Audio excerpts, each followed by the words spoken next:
At this ICBM launch in March, North Korean leader Kim Jong-un starred as an action hero in a propaganda film on state TV. It was one of the most memorable images in a year filled with North Korean launches.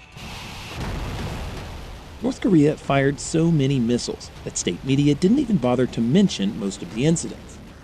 The missile barrage also went largely unnoticed globally. Google data shows searches for North Korea remained flat in 2022. That contrasts with years past. In 2013, a single North Korean launch generated nearly 500,000 clicks on NK News, a North Korea-focused website, says founder Chad O'Carroll. This year, those days where we've had 23 missile tests, I would hazard a guess that we're looking at low thousands of hits. It's become so normalized that North Korea conducts major missile tests now that it doesn't attract the attention it once did.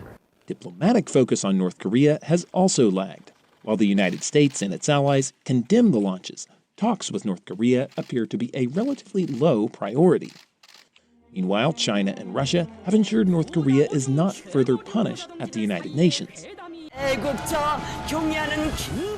The lack of attention not only gives Kim space to build better weapons, it also risks legitimizing his nuclear arsenal, says analyst Mason Ritchie. I think that's exactly what North Korea wants. I think they want to be normalized because at some point it thinks that it can probably be treated something like Pakistan or India or Israel, essentially broadcasting itself as a responsible nuclear possessing state outside of the boundaries of the Nuclear Non-Proliferation Treaty.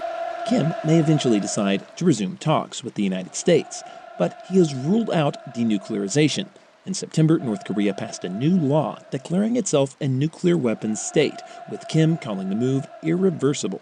Their objective is going to be, if they enter into negotiations, at most to see a cap on what they can do, whether that be a qualitative cap or a quantitative cap or both, in exchange for presumably what would be a very high price in terms of removing sanctions.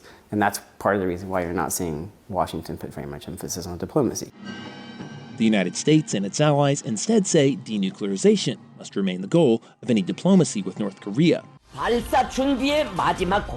which helps explain why most analysts think North Korea will continue testing bigger and better weapons in 2023. Bill Gallo, VOA News, Seoul, South Korea.